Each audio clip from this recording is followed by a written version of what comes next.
Here, ons kom vanoggend om U te dank en te loof en te prys.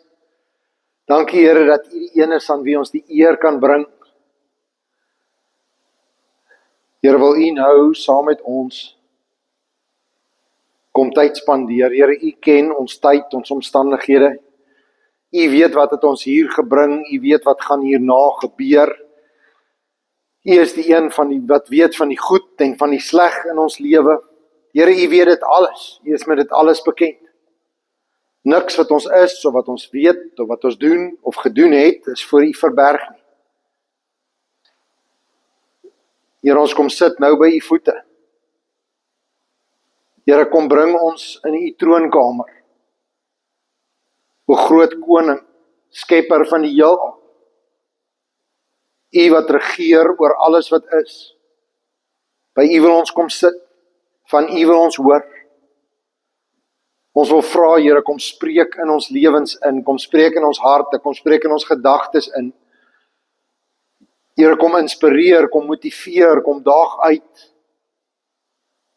Kom gee vir ons hulp en raad vir die lewe wat ons leef.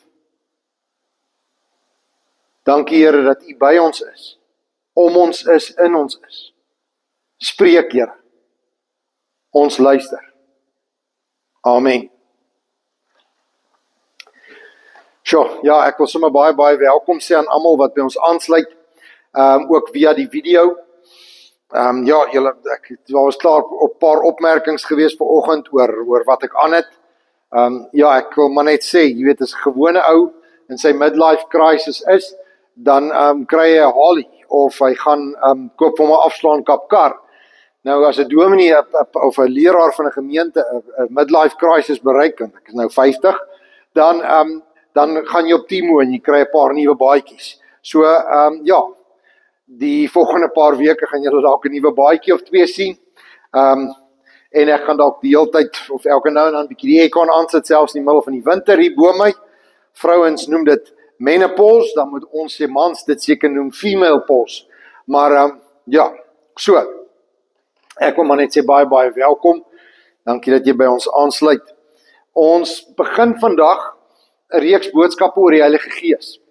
En die rede daarom is dat ons is nou klaar met Paasfees en die opstanding, en nou is ons, kan jy dit glo, 4 weke voor Pinkstersondag. Jesus het gesterf, hy het opgestaan, hy was 40 dae op aarde gewees. Hy het opgevaar hemel toe, Hemelvaartdag wat een van die dae is, en dan stort hy sy Heilige Gees uit. En die kerk vier dit elke jaar op 'n spesifieke Sondag, en dit is vandag oor 4 weke. En daarom gaan ons die volgende 4 weke spandeer oor die Heilige Gees. Nou weet nie van jou nie, maar toe ek op skool was, het ons natuurlik sportliedjies gesing. Ek weet nie wat deesdae gesing word, of dit Hi Kiri Kiri of een of ander Kiri Kiri is nie, of dit wurms is wat uitgesuig word, en of dit, ons het iets gehad van iemand wat sit op 'n treinstasie, ek kan nie onthou wat nie, ek kon nooit verstaan van hierdie sportliedjies en die woorde daarvan, party van dit het net soos glad nie sin gemaak nie. Nou, een van die goed wat 'n mens gedoen het, was, die een skool sal vir die ander skool skree, of die een sportspan sal vir die ander sportspan skree, as jy interhuis besig mee was, en dan sal die een begin en sê, ons het die Gees, ja man, ja, en dan sal die ander terugskree, ons het die Gees, en dan skree harder en harder en harder, en die ons het eerste ophou skree, hulle het verloor, want hulle het nie genoeg Gees nie. Nou, vanoggend wil ons hierdie reeks begin met hierdie vraag, waar is die Gees? Die Bybel praat van die Heilige Gees, en ons is supposed to be om dit te sien. In die wêreld daar buite waar ons leef, oral waar ons gaan, is ons supposed to be om te sien dat Christene, kinders van God, het iets wat hulle anders maak. Anders is die wêreld, anders as wanneer jy in die mall loop, of jy in die lifestyle center is, en of jy by Spar in die gange loop, maak nie saak waar jy is, nie of jy by die skool is, of jy by die werk is, ergens moet mense sien, dat iemand wat 'n kind van God is, anders, maar ons sien dit nie. So waar's die Gees? Want die Gees was van die begin af daar. God kom in Genesis 1, heel aan die begin van die Bybel, en hy sê hierdie woorde, maar die aarde was 'n vormlose, onbewoonbare massa. En die diep waters was toegevou in duisternis. Die Gees van God het oor die oppervlakte van die water gesweef. So God se Gees was daar toe die aarde nog woes en leeg was, voor God die eerste woorde gespreek het van laat daar lig wees of wat ook al. Daai Gees van God, die Hebreëus praat van ruach. Die Grieks praat van pneuma. Ruach en Sanin ken ons as daai privaat skool wat daar naby Spar oopgemaak het. Ruach beteken letterlik die asem van God. Die Grieks en Hebreëse woorde se betekenis is wind of asem of hierdie ontploffing van lig. Nou wanneer iets ontplof, dan sien jy die effek daarvan. As wind waai, sien jy die effek daarvan. Ervaar jy die effek daarvan as jy op die snelweg ry en jy ry 'n groot voertuig wat breed is aan die kant, iets soos 'n kombi of 'n SUV of 'n double cab met 'n canopy op en die wind kom van die kant af, dan voel jy hom op die stuurwiel. As die wind van voor af is, dan voel dit weer opdraande ry. Ons voel die effek van die wind. Ons sien die effek van die wind in die gras en in die bome. Maar waar in die wêreld, in die lewe wat ons leef elke dag, sien ons die effek van die Gees van God? Ons sien dit nie, so waar is dit? Jesus kom in Johannes 14 vers 16 tot 17 en hy sê hierdie woorde, voordat hy gaan sterf op die kruis, het hy hierdie afskeidsrede wat hy het in Johannes, waar hy praat oor wat gaan gebeur en hoe dit gaan gebeur en hy gaan hom vir ons plek te berei en 'n klomp ander gesprekke wat hy het. En dan op 'n stadium, nou begin hy in Johannes 14 en Johannes 16 en hy skryf oor die Heilige Gees. En Jesus sê hierdie woorde, dat hy weggaan en dat wanneer hy weggaan, gaan hy hierdie doen en ek sal die Vader vra en hy sal vir julle 'n ander raadgewer stuur om vir altyd by jou te wees. Dit is die Gees van die waarheid. Die wêreld, ongelowiges, is nie in staat om hom te ontvang nie. Omdat hy, die wêreld, die ongelowiges, hom, die Heilige Gees, nie sien of ken nie. Julle wat gelowiges is, julle wat julle self volgelinge van God noem, wat julle self kinders van God noem, julle ken die Heilige Gees egter, omdat hy by julle gaan bly en, hoor hierdie woorde, in jou sal woon. So Jesus kom letterlik en hy sê, maar gelowiges het God se Gees. Nou wanneer kry ons God se Gees? Wanneer word ek en jy God se Gees deelagtig? Wanneer jy jou lewe vir die Here gee. Wanneer jy kom en die gebed van 'n sondaar bid en jy sê, Here, hier is ek is 'n sondaar, vergewe my, maak my u kind, of een of ander variasie van daai woorde.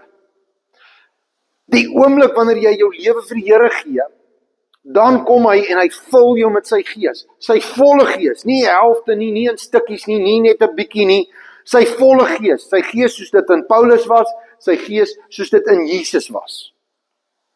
Die volle Heilige Gees. Gee God vir my en hy gee dit vir jou. Maar ons sien dit nie. Ons sien dit nie altyd nie, so waar is die Gees?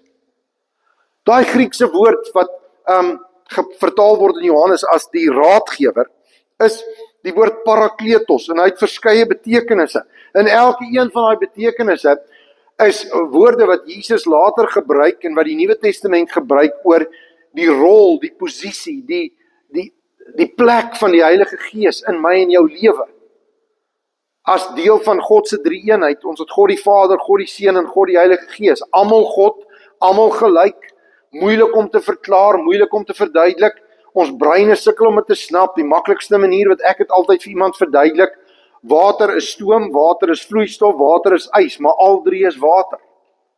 Net so is God die Vader, God die Seun, Heilige Gees, al drie God, maar elke een is verskillend. So hoe word die Heilige Gees beskryf in hierdie teks met die woord parakletos? Dit gaan oor die Heilige Gees is 'n intercessor. Verskoon tog. So die Heilige Gees kom staan tussen my en God. Wanneer ek en jy droog maak, wanneer ons nie weet wat om te bid nie, wanneer ons uitroep na God en net sê, help Here, of daai eenvoudige gebed bid met net 2 woorde, of soms is dit sommer net 1 woord, net help. Of partykeer is dit nie eers 'n gebed nie. Ons doen sommer hierdie ag Vader. En dan sien die Heilige Gees ons harte. Sien hy ons gedagtes en hy kom lê ons diepste behoeftes, ons begeertes, ons smeeking, kom sit hy by God se voete neer en hy praat namens ons met God. Ek weet nie of jy al gesien het nie, maar Ina, wanneer 'n man by 'n beeldskone vrou gaan staan, 'n jong man, en hy sien hierdie girl en sy's mooi en sy's aantreklik. En hy wil met haar praat en hy wil hierdie guts by mekaar maak, maar sy woorde, sy tong, sy wil nie saamwerk nie en hy sê, en dan sê hy iets simpel soos ek het postosties vir hom byt gehad, of hy ek's van Prieska. Nee, jy kry nie jou woorde uit nie en jy kan nie jouself uitdruk nie. Nou partykeer is ons so as dit by God kom. Ons weet nie wat om te sê nie, daar's soveel bagasie wat ons na God toe moet kom, of soveel probleme wat ons voor God wil neersit, dat ons net oorweldig is, en dan kom die Heilige Gees, en hy tree in namens my, en hy is hierdie intercessor, en hy trek my in jou gebed reg, sodat God dit hoor, soos wat ons harte en ons gedagtes dit bedoel. Ja, die woord parakletos beteken raadgewer. God kom letterlik en hy help my deur die Heilige Gees en hy sê vir my, ja, hierdie is reg, hierdie is verkeerd, hierdie moet jy doen en van hierdie moet jy wegbly. Hierdie sal goed vir jou wees en daai gaan nie vir jou goed wees nie, want ek en jy, ons sien nie wat God sien nie, ons weet nie wat God weet nie, ons sien nie die toekoms nie, ons sien nie die gevolge altyd van ons besluite nie. Iets lyk vir ons goed en dan gaan ons daarvoor. Iets anders lyk vir ons moeilik en dan los ons dit, maar partykeer is dit wat moeilik lyk of wat sleg lyk, of wat aanvanklik nie so aantreklik is nie, is eintlik die beste vir ons, en iets wat goed lyk en aanloklik lyk, is juist dit wat ons in die verderf gaan bring. Dis soos, op 'n stadium was daar, my skoonpa het vir my gegee op 'n stadium, ek dink nog steeds dit was 'n toertjie of 'n triek, of hy wil my terugkry vir iets of something, maar toe gee hy vir my timjan. Nou timjan is verskriklik sleg, dis soos, ek dink hulle maak dit uit alwynsap, of een of ander goed, verkoop hulle dit nog in die apteke, hulle doen, jy moet dit saam met 'n spesiale gebed verkoop, of suiker, of heuning, of een of ander saak. Ja, hy goed is sleg.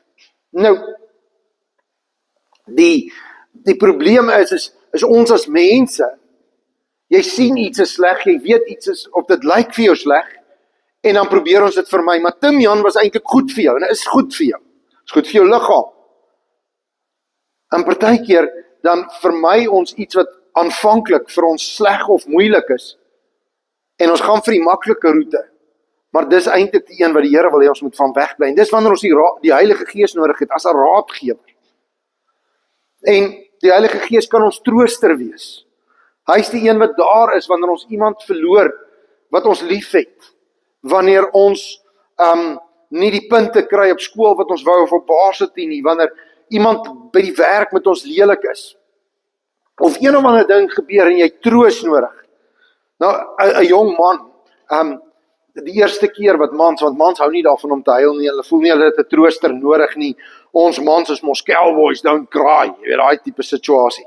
Nou, en 'n jong man, die eerste keer wat hy ervaar, hy het 'n trooster nodig is, ek dink elke man hier het al daai ervaring gehad, en as ek vir die mans moet vra, steek jou hand op of jy al hierdie woorde gehoor het. Wat ek nie weet waar vrouens dit kry nie, dis asof hulle na een of ander spesiale klas toe gaan, of hulle maas dit vir hulle leer, of een of ander saak, dat elke vrou ergens op 'n stadium in haar lewe, dan sê sy vir een of ander jong man, wat by haar aan lê, en wat dink sy's mooi en aantreklik, en dan kom hierdie jong man, en hy skraap al sy moed by mekaar, en hy sê vir hierdie girl, dan sê hy vir haar, ja, ek dink ek wil hier met my meisie wees, en dan sê sy nee, ek dink ons moet net vriende wees. Waar leer vrouens dit? Daai woorde. Jy sê, ek is gemaak vir meer, en ek dink ons is gemaak vir meer, en die Bybel sê ons is gemaak vir meer, so kom ons wees iets bietjie meer as vriende, en dan kom hy girl, en druk sy vir jou terug in die friend zone, en sy sê nee, vergeet het. Dis wanneer jongmans die eerste keer agterkom hulle het 'n trooster nodig. Dinsdag by die manne, toe het ek vir die mans gevra, wie dra nog 'n sakdoek in sy sak? Mans dra 'n sak, kyk, kom ons vra 'n bietjie hier, 2, 3, 4, 5. Mans, hoekom dra jy 'n sakdoek? Mans het sakdoek gedra in die ou dae, vir as 'n meisie huil, as 'n girl huil, dan wil jy die hero wees, en jy wil haar trane kan afvee, en hier is ons 'n sakdoek. Mans dra nie 'n sakdoek want hulle wil self huil nie. Mans dra sakdoek om olie af te vee. Of jou geweer se loop af te vee. Nee, of mans, ons rof, ons het die sakdoeke nodig nie, ons huil nie. Mos doen. 'n man kan net so seer kry soos 'n vrou.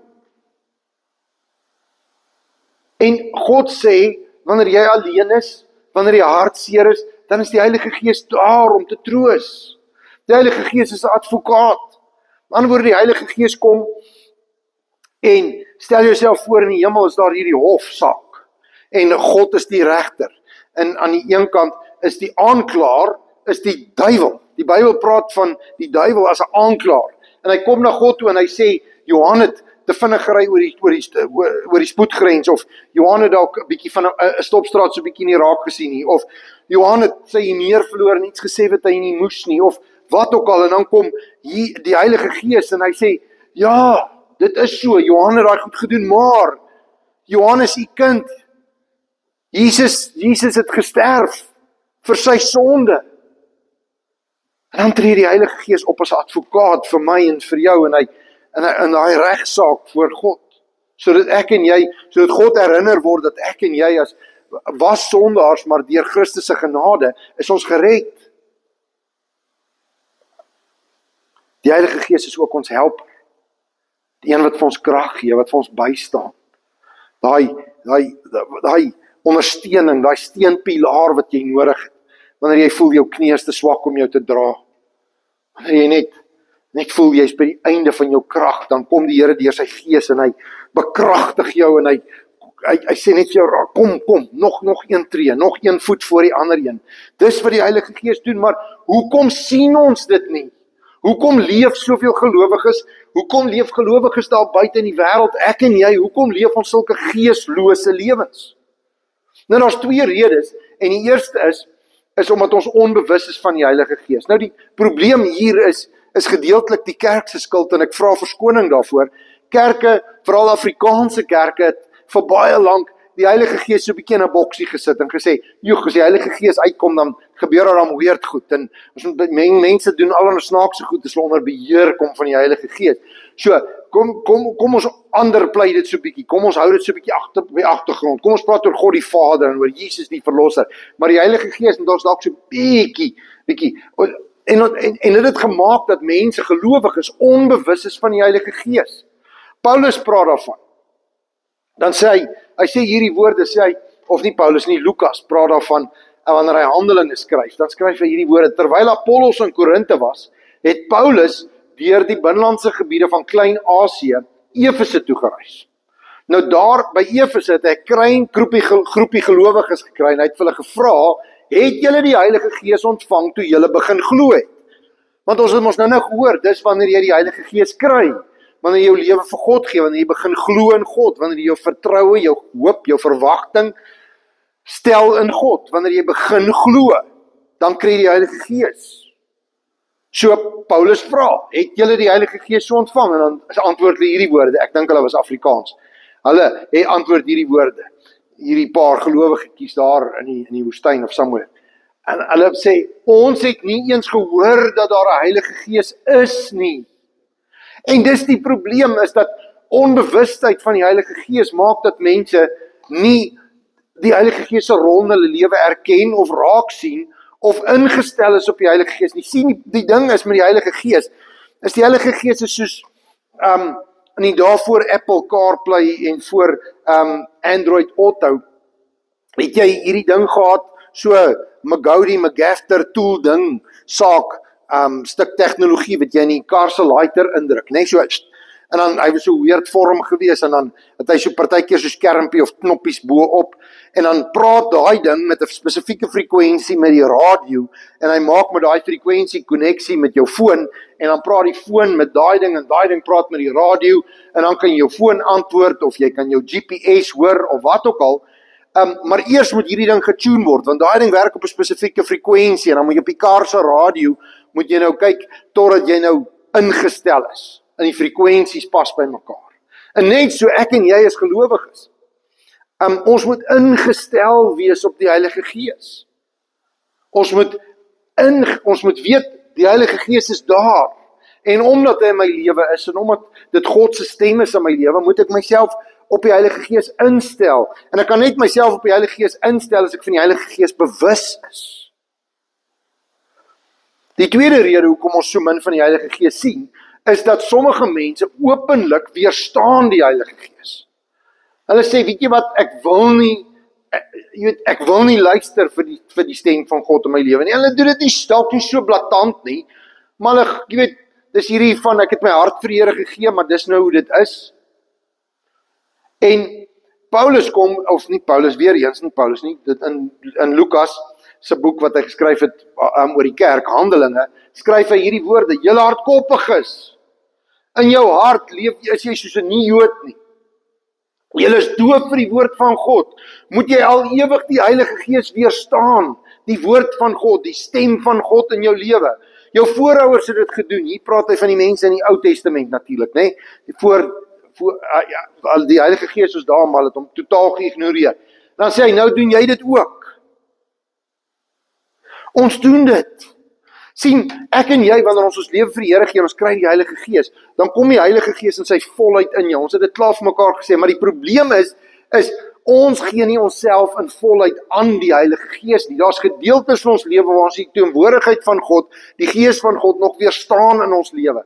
God leef in my hartjie, maar hy's nog nie deel van my huwelik nie. God leef in my hartjie, maar God is en sy Gees is nog nie deel van my werk of my besigheid of my plaas of my finansies nie. God leef in my hart, maar God is nog nie deel van die manier wat ek my kinders hanteer nie, of van die manier wat ek teenoor my ouers optree nie.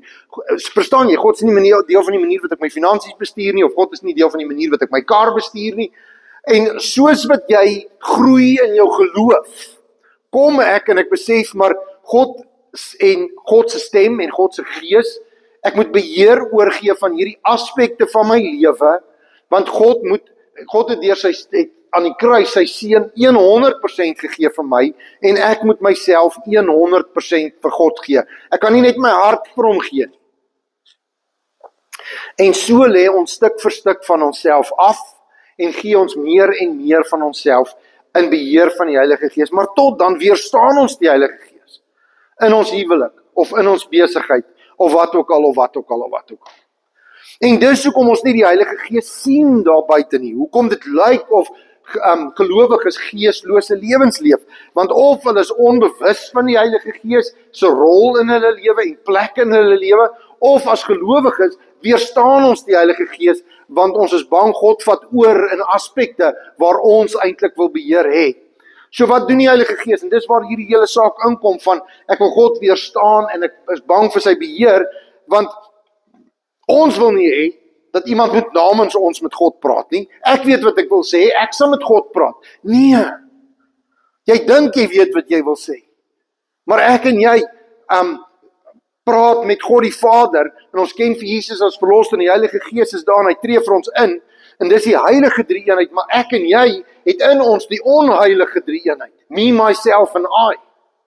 En ons gebede en ons woorde aan God is gevul met ons eie selfsug. Het jy al die gemiddelde gelowige se gebed bietjie na gaan kyk? Die gemiddelde gelowige se gebed is, ek wil, kan u Here, asseblief, kan ons so, Here, ek het hierdie, Here, ons sê baie meer ek as Here in ons gebede, of die name van ander mense. Maar die Heilige Gees kom en hy sê, ja, maar jy is nou nie eintlik regtig selfsugtig nie, jy formuleer net jou woorde verkeerd, en dan trek hy daai gebed van jou reg, en hy tree op as intercessor, maar hy kan slegs 'n intercessor vir my en vir jou wees, as ek en jy dit toelaat. Selfde met raad gee. Ons as mans, jy weet, ons is mans, ons voel ons het nie vrouens nodig nie. Ons het Google uitgedink, 'n man het Google uitgedink, sodat sodat mans se vrae kan antwoord. Ons het 'n GPS uitgedink, sodat 'n vreemde vrou met ons kan praat, en vir ons kan vertel dat ons verdwaal het. Jy weet, dit is mos presies wat 'n man wil hê. Ek sal nooit vergeet nie, toe 'n paar jaar terug, toe ek vir ons as 'n gesin 'n vakansie bespreek, en by die see, en ons bespreek dit op Airbnb of Booking of een of ander saak, en ons bespreek dit, en die plek wat ons wou bly, was vir die eerste gedeelte van die vakansie was hy beskikbaar geweest, maar die laaste paar dae wat ons beskikbaar gehad het, ek dink dit was 2 aande, was hy nie beskikbaar nie, en ek boek toe vir ons in 'n ander plek in, maar omdat die laaste deel van die vakansie is so bietjie geskiemp en nie heeltemal die duurste, beste, naaiste, ek het maar so bietjie, weet, by einde van die vakansie, finansies gaan 'n bietjie tight wees, jy weet, sit, soos, ek bespreek toe hierdie plek, en sit dit in die GPS in, en hier vat hierdie GPS tannie ons hier deur die agterstrate van Durban, en net daar het my kinders by my vrou die woord geleer, gopse, en van toe af, oral, elke keer as ek die mekaar raak, of verdwaal raak, met die vrou of kinders in die kar, en dit lyk net so bietjie moeilikie om ons, dan sê my kinders weer, pa, vat jy ons weer hier deur die gopse, want ons mans wil ons nie raad. En die Heilige Gees kan slegs vir my raad gee, as ek teachable is, as ek bereid is om sy raad te hoor, en sy raad te volg, en hoe meer ek sy raad volg, hoe harder word sy stem in my lewe, en hoe minder ek sy raad volg, hoe meer bly hy stil in my lewe.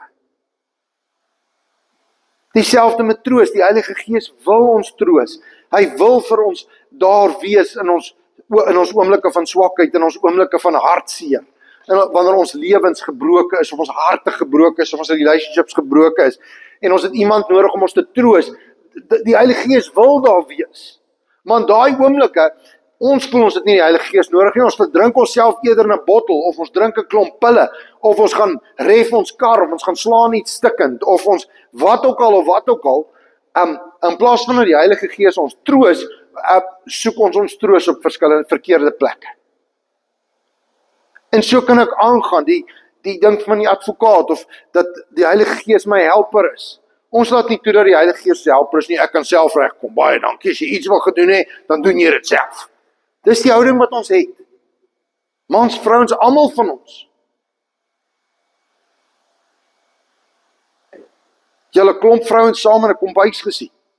Hulle sal baie vinnig vir mekaar sê, hier's te veel vrouens in hierdie kombuis. En ons voel, doen dieselfde met die Heilige Gees. Ons voel partykeer bietjie crowded met die Heilige Gees in ons lewe. En is verkeerd.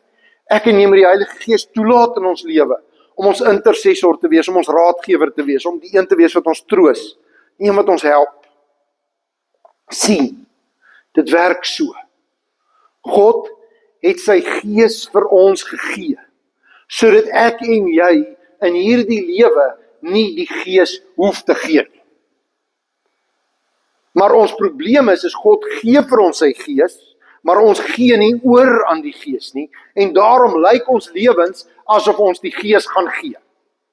En as ons net gaan toelaat dat God sy Gees vir ons gee, wat hy klaar gedoen het, en ons gee ons oor aan die Gees, dan sal ons lewens nie lyk of ons besig is om die Gees te gee nie, want ons het ons lewens oorgegee aan God en aan sy Gees, want sy Gees wat hy vir ons gegee het, help ons om nie die Gees te gee nie. Het jy dit? Ek het die hele week geoefen aan daai sin. Ek voel so trots op myself.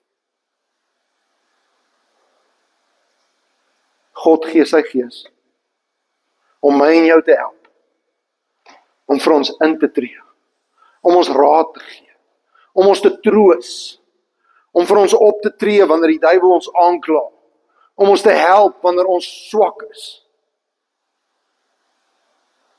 Kom ons wees nie onbewus van die Gees nie. Kom ons weerstaan nie die plek en die rol van die Heilige Gees in ons lewe. Ek bid en ek hoop en ek vra en ek nooi dat jy die volgende paar weke, elke week sal opdaag, as dit binne jou vermoë is, en as jy beskikbaar is, of doen moeite, probeer hier wees, maak 'n plan, sodat jy in die volgende vandag en die volgende 3 weke, tot by Pinkstersondag, dat ons kan praat oor die Heilige Gees. Sodat ons lewens daar buite iets van God kan weerspieël. Dat ons nie sal vra waar is die Gees nie, maar dat mense God se Gees sal sien in my en jou lewe. Dis God, my gebed. Dis wat God vir jou wil hê, want hy wil vir my en vir jou kom sê, ons is gemaak vir meer van sy Gees in ons lewe. Want ek en jy is gemaak vir 'n lewe wat meer is as hierdie wat ons nou het. En as jy 'n lewe wil hê wat meer is as wat jy nou het jy nodig om meer van jou vir God se Gees te gee, sodat jy meer 'n lewe het wat lyk soos die lewe wat God vir jou bedoel het. Of dit in jou werk is, of dit in jou besigheid is, of dit op jou plaas is, of dit by die skool is, of dit in jou huwelik is, of watter aspek dit ook al is in jou lewe. Gee God beheer. Gee hom plek daar. En jy sal verstom staan. Jy sal verstom staan oor wat God vir jou en in jou en deur jou kan doen met sy Gees. Mag God ons help. Hy het sy Gees vir ons gegee. Kom ons gee onsself. Kom ons gee daai aspekte van ons lewe wat ons nog nie vir die Heilige Gees gegee het nie. Kom ons gee vir God beheer van daai dele van ons lewe. Kom ons sluit die oë. Met jou oë gesluit wil ek vir jou vra. Wil ek God se Gees vra om vir jou te wys watter aspekte van jou lewe jy nog nie vir God se Gees beheer gegee het. Wat is daai stukke van jou lewe wat jy nog die Heilige Gees weerstaan? Gee oor. Doen dit nou, sê dit vir God. Ek weet jy's dalk bang. Jy weet nie wat God gaan doen met daai deel van jou lewe nie. Ek weet dis dat ons soms uit vrees dit doen. God probeer ignoreer. God weet wat die beste vir jou is en God wil die beste vir jou hê. Jy kan hom vertrou. Hy het die hoogste prys vir jou betaal met sy seun aan die kruis. Hy was vir jou goed tot hier, hy sal vir jou aanhou goed wees. Vertrou hom met daai aspek van jou lewe. Here, U kom nou en U sien die harte en die gedagtes van elke mens hier. Here, ek wil vra, dit wat hulle nou voor die voete kom neersit, daardie aspekte van hulle lewe, wat hulle nog nie aan die Gees oorgegee het. Here, kom en kom vul dit nou. Kom neem dit oor. Kom vat beheer. Here, help ons om te erken dat ons 'n intercessor nodig het. Wat nou op hierdie oomblik, hierdie gebed van my regtrek en mooi maak, daar by U troon. Here, help ons om te besef dat ons die Heilige Gees nodig het om vir ons raad te gee, selfs ons mans wat dink ons het nie raad nodig.